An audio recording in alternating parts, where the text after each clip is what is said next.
Керек болсо бардыгыңарды шагыратып алып барып туруп, эртең апарып камаса жарашат.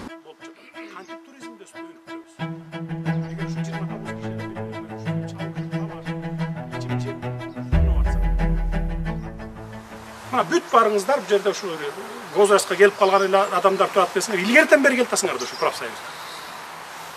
Бир мындай патриотизм жок экен да силерде, нөл экен, нөл. Келип жерлерин кошосуңар дейсиңер. А силердин мыйзамда профсоюздун мүлкү сатылбайт деп. Только профсоюздун өзүндө гана болуш керек деп. Кантип сатуу 30 жылда мен эсептеп чыктым, 6,5 миллиард сом алыпсыңар. 6,5 миллиард. 6 тыйындык имарат салып койгон эмессиңер. Ошол 6,5 миллиардты талап тоноп жеп жүрүпсүңөр да. Мына жок дегенде ушундайда бирден коттедж салып отурсаңар да 30 жылда, бирден диге курорт салып отурсаңар да 30 жылда 30 курорт салып койбойт белеңер. Карагылачы мынакей. Кайра тескерисинче бүт сатып ийипсиңер. 134 объект сатыпсыңар. 284 объекттен 134-үн сатып ийипсиңер. Анын ичинде жалаң жер участоктары бар.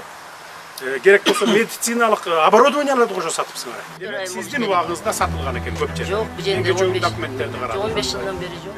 Эми мына биргелешип иретке салгыла, положенияларын оңдогула, уставтарын оңдогула, счетный палата менен болсо кен прокуратура, баш прокуратура.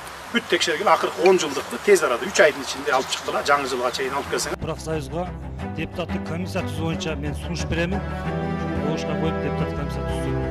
Профсоюздар Кыргызстанда 70 объект сатып берген.